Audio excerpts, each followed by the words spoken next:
இப்போ நம்ம இக்கேரி வந்திருக்கோம். இருங்க, இது வந்து ஒரு பழங்காலத்து கோயில், பார்ப்போம்.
இக்கேரின்னு சொல்ல போகிற ஒரு இடத்துல இருக்கும். இது வந்து ஒரு கோயிலுங்க.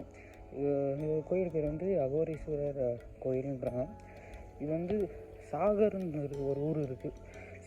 சிவமொகாவிலேருந்து 60 கிலோமீட்டர் பக்கத்தில் இருக்க சாகரில் ஊர்லேருந்து கொஞ்சம் சாகர்லேருந்து நீங்கள் வந்தீங்கன்னா அங்கே வந்து சாகர் வந்தீங்கன்னா நீங்கள் லெஃப்ட் எடுத்து ஒரு ரோடு போவோம், லெஃப்ட் எடுக்கணும். அங்கே லெஃப்ட் எடுத்து கொஞ்சம் தூரம் 3 கிலோமீட்டர் வந்தால் இந்த ஒரு குட்டி ஒரு ஊர் இருக்குது. அதில் வந்து இந்த கோயில் இருக்குது. சரிங்க. இப்போ இதோட கோயிலோட வரலாறை பற்றி பார்த்துடலாம். இக்கேரி இந்த ஊரோட அர்த்தம் கன்னடத்தில் என்னென்னு பார்த்தீங்கன்னா 2 தெருக்கள், அதாவது 2 ஸ்ட்ரீட்ஸ்னு அர்த்தம்.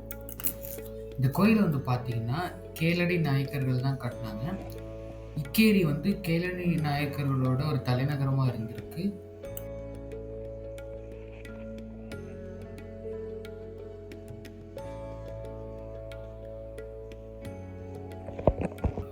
நம்ம தஞ்சை பெரிய கோயில் இருக்க மாதிரியே இங்கேயும் ஒரு நந்தி மண்டபம் இருக்குது. ஆனால் அந்த அளவுக்கு பெருசு இல்லைங்க, ரொம்ப சின்னது தான். இந்த கோயிலோட பேர் வந்து ஸ்ரீ அகோரேஸ்வர சுவாமி தேவாலயம்.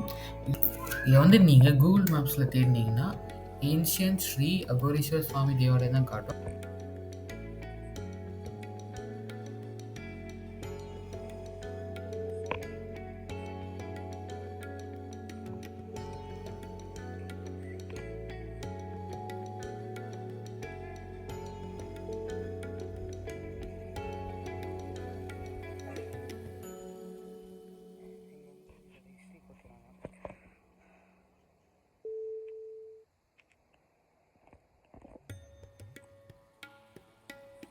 சரி, அந்த வீடியோ உங்களுக்கு பிடிச்சிருக்கும்னு நினைக்கிறேன். ஒரு ஷார்ட் அண்ட் இன்ஃபார்மேட்டிவ் வீடியோ தான் அது. பிடிச்சிருந்தா ஃப்ரெண்ட்ஸ் என்வரன்மெண்ட்லாம் ஷேர் பண்ணுங்கள், லைக் பண்ணுங்கள். அப்போ தான் எல்லாருக்கும் ரெக்கமெண்ட் ஆகும். மறக்காமல் சேனலை சப்ஸ்கிரைப் பண்ணிவிட்டு பக்கத்தில் இருக்க பெல் ஐக்கனை கிளிக் பண்ணால் தான் போட்ட வீடியோட நோட்டிஃபிகேஷன் வரும். ஸோ அடுத்த ட்ராவல் வீடியோவில் உங்களை சந்திக்கிறேன். பாய் மக்களே.